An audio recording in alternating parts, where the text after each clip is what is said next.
Second part of marketing में हम पढ़ते हैं अपना मार्केटिंग मिक्स क्या होता है। मार्केटिंग मिक्स जो है उन सभी कंट्रोलेबल वेरिएबल्स का टोटल होता है जिसमें हम उन टूल्स का इस्तेमाल करते हैं जिसकी मदद से टारगेट मार्केट यानी जिसके लिए प्रोडक्ट बनाया है उसको परस्यू कर सके, उसको फॉलो कर सके और उसको सामान बेचने के लिए सभी एफर्ट्स कर पाएँ। तो ये मार्केटिंग टूल से बना है और इसका उद्देश्य है टारगेट मार्केट को चेज़ करना, फॉलो करना।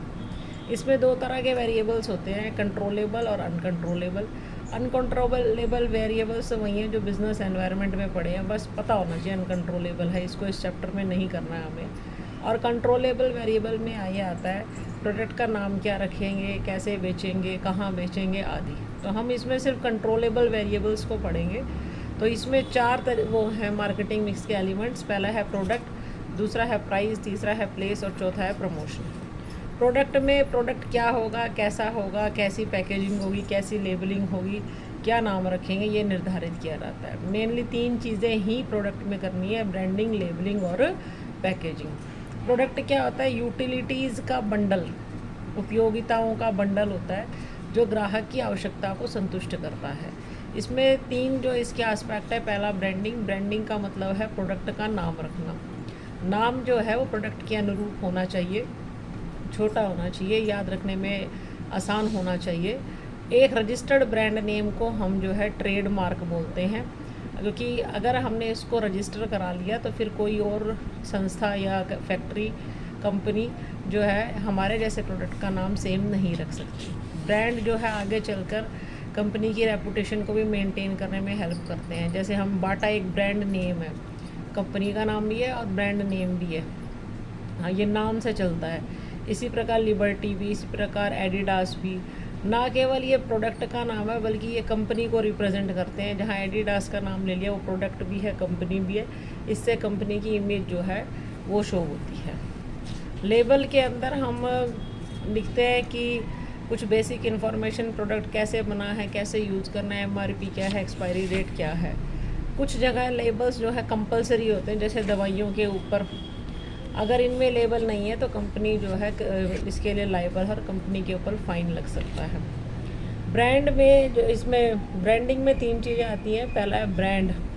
ब्रांड के अंदर सब कुछ शामिल होता है, नाम, डिज़ाइन, कलर इत्यादि। जैसे पेप्सी है तो पेप्सी की वो बॉल ब्लू और ग्रीन, पेप्सी की बोतल की शक्ल, पेप्सी नाम, सब कुछ मिला के ब्रांड। इस सब कुछ में से खाली नाम वाला हिस्सा निकाल लें जिसको बोल सकते हैं, जैसे कि पेप्सी, तो ये ब्रांड नेम।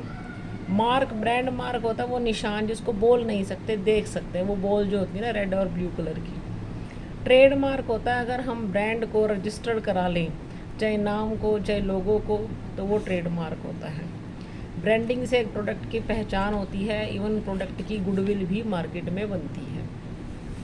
उसके बाद आता है पैकेजिंग। प्रोडक्ट की सेफ्टी के लिए जब उसको पैक कर देते हैं तो ये पैकेजिंग कहलाती है। तीन तरह की प्राइमरी पैकेजिंग होती है, प्राइमरी, सेकेंडरी और ट्रांसपोर्टेशन। प्राइमरी होती है इमीडिएट, फर्स्ट पैकेजिंग, जैसे टूथपेस्ट जिस ट्यूब में आता है वो प्राइमरी, फिर वो ट्यूब एक छोटे से गत्ते के डिब्बे में आती है, वो होती है सेकेंडरी। और फिर इतने सारे टूथपेस्ट को जो गत्ते के डिब्बे में, उसको एक बड़े जो है डब्बे में रखा जाता है ताकि उसको ट्रक्स वगैरह में आसानी से लाया जा सके। जो कोरुगेटेड बॉक्सेस होते हैं ना, बड़े बड़े गत्ते के या लकड़ी के डिब्बे, टूथपेस्ट तो गत्ते के डिब्बों में ही आ जाता है, तो इनको हम बोलते हैं ट्रांसपोर्टेशन पैकेजिंग। पैकेजिंग का मुख्य कार्य होता है प्रोडक्ट की सुरक्षा।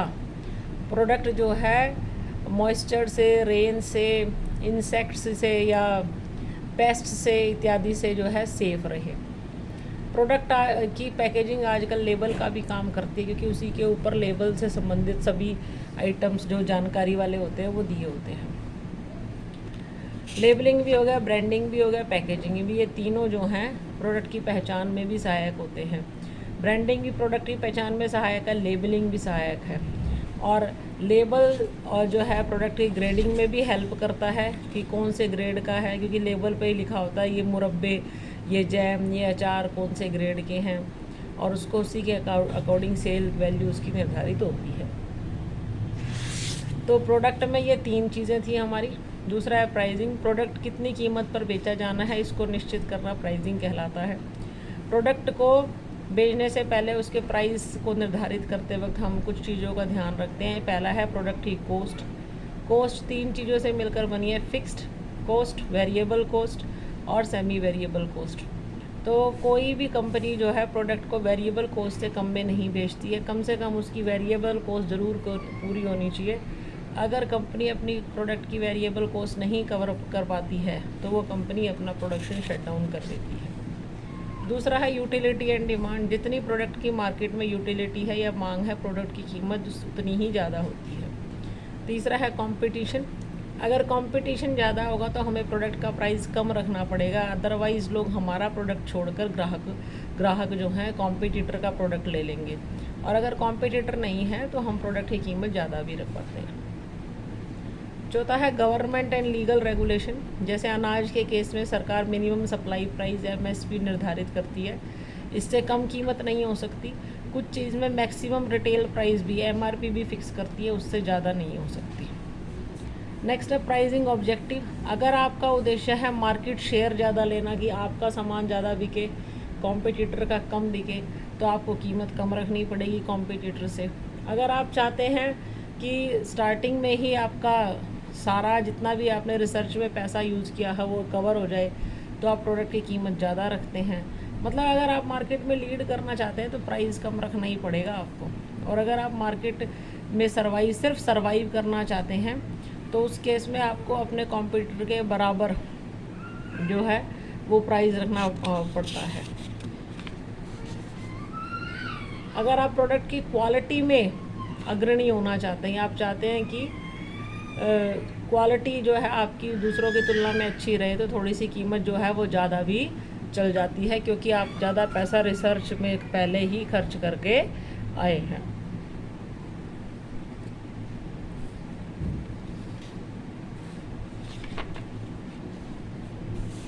ध्यान रखिएगा, अगर आपको क्वालिटी में जीतना है तो प्राइस ज़्यादा भी हो सकता है। मार्केट में लीड करना है, टॉप पे रहना है, ज़्यादा ग्राहक आपका सामान खरीदे, मार्केट शेयर बढ़ाना है तो कीमत कम रखनी है।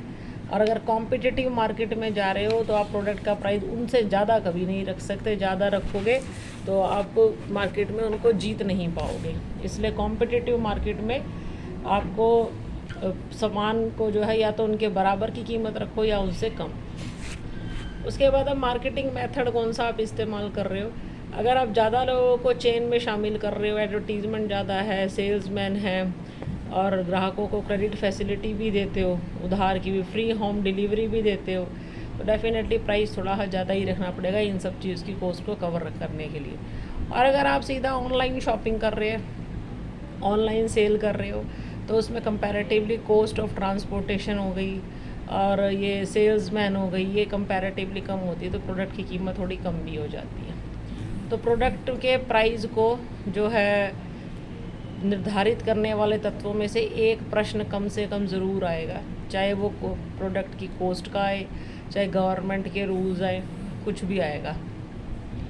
उसके बाद तीसरा आपका मार्केटिंग मिक्स का कंपोनेंट है फिज़िकल डिस्ट्रीब्यूशन। सामान को ग्राहकों तक पहुंचाना है। इसमें आता है transportation, warehousing, order processing और इन्वेंट्री कंट्रोल। सिर्फ नाम पता होने चाहिए, सुन लीजिए, इसको पढ़ना भी नहीं है आपको। इसमें जो है ऑर्डर प्रोसेसिंग में होता है कि कितनी जल्दी आप ऑर्डर एग्जीक्यूट कर रहे हैं। जैसे डोमिनोज़ की 20 मिनट्स होम डिलीवरी है। इन्वेंट्री में मतलब स्टॉक कितना रखना है, ना कम ना ज़्यादा, ना ग्राहक वापस जाए, ना स्टॉक वेस्ट हो। ट्रांसपोर्टेशन में ग्राहकों तक सामान पहुंचाने के लिए कौन सा मोड ऑफ ट्रांसपोर्ट इस्तेमाल करोगे।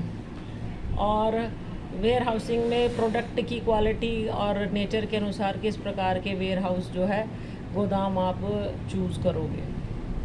फिज़िकल डिस्ट्रीब्यूशन में ये भी डिसाइड करते हैं हमारा सामान जो है प्रोड्यूसर से पहले होलसेलर के पास जाएगा, होलसेलर से रिटेलर, रिटेलर से ग्राहकों के पास, या प्रोड्यूसर सीधा कंज्यूमर्स को बेचेंगे।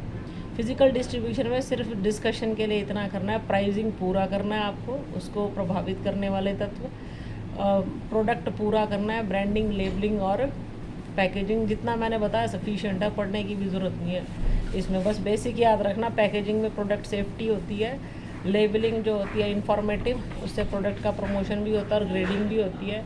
ब्रांडिंग से जो है प्रोडक्ट को पहचानने में आसानी रहती है, लेबल से भी पहचानने में आसानी होती है। तो आपको ऑप्शन में इनमें से एक मिलेगा और you will be able to identify. Basic चीज़ें मैंने बताई, उसी को ध्यान में रखना।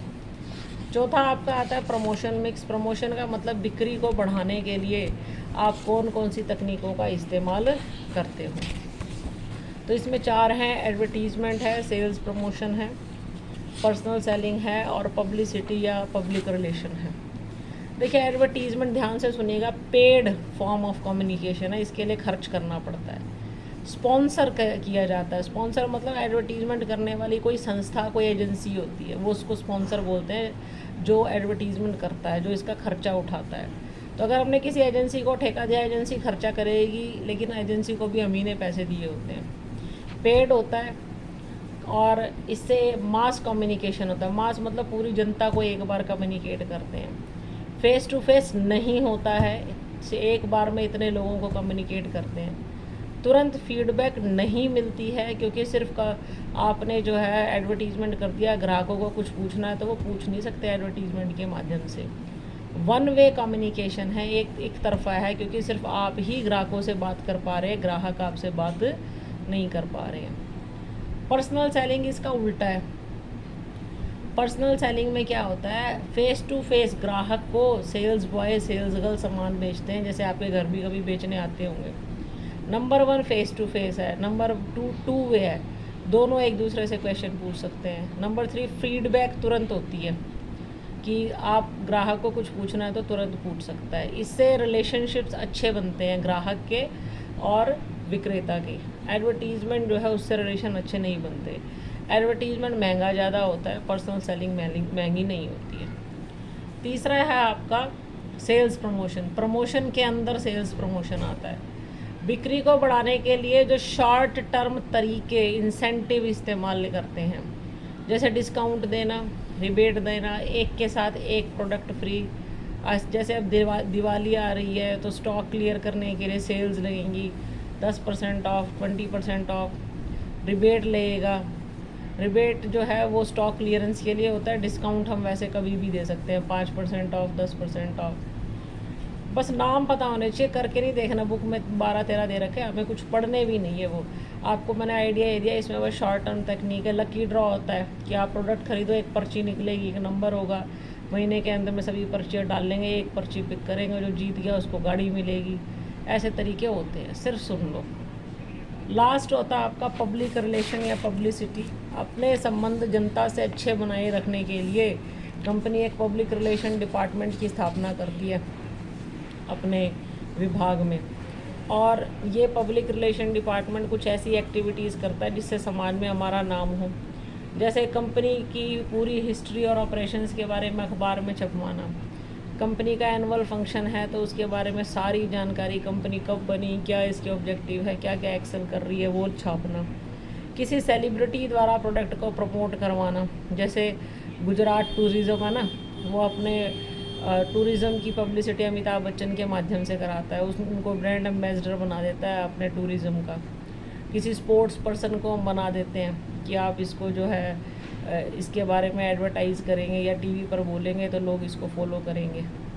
तो पब्लिक रिलेशन या पब्लिसिटी में जो है रोल जो है, देखो पब्लिसिटी और पब्लिक रिलेशन में ना ज़्यादा फ़र्क नहीं है, बुक्स में आपको अलग अलग भी मिल सकता है। तो पब्लिसिटी में तो हम एक किसी बंदे से कह करके अपने प्रोडक्ट की तारीफ़ कराते हैं, अनपेड होता है। जैसे हमने बोला कि अमिताभ बच्चन को बोला कि कोविड के बारे में बोलो, कि लोग मास्क पहन के निकलें और सैनिटाइज़र का इस्तेमाल करें, ये होगी पब्लिसिटी।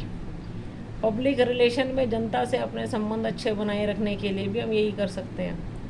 ब्रांड एम्बेसडर भी हो गया, न्यूज़पेपर में छपवा देते हैं कंपनी की हिस्ट्री इत्यादि। तो दोनों में कंफ्यूज नहीं होना है कि पब्लिसिटी अलग है, public relation. Publicity public relation का ही एक जो है पार्ट है, ठीक है। तो क्वेश्चन में आपको एक ही मिलेगा ऑप्शन, एक ही लिखना है आपको।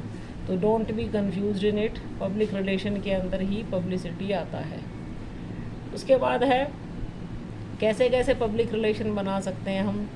तो पहला तो तरीका ही पब्लिसिटी है, भी किसी ब्रांड एम्बेसडर को बुलाएं, वो बोले हमारे प्रोडक्ट के बारे में, मीडिया में अच्छा बोले। दूसरा है प्रेस के साथ अच्छे रिलेशन, वही न्यूज़पेपर में छपवाना। प्रेस मतलब प्रिंटिंग प्रेस।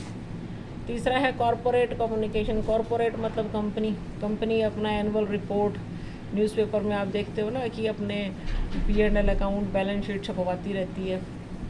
चौथा लॉबिंग, ये आपके लिए नया हो सकता है, इसको ध्यान से सुनिए। कोई भी संस्था होती है वह गवर्नमेंट ऑफिशियल और मिनिस्टर्स के साथ जो है अपना मतलब थोड़े अच्छी लाइजनिंग, अच्छे संबंध रखती है, ताकि जितनी भी पॉलिसीज़ है बिज़नेस की वो इकॉनमी के साथ टैली हों, उनके साथ साथ चले।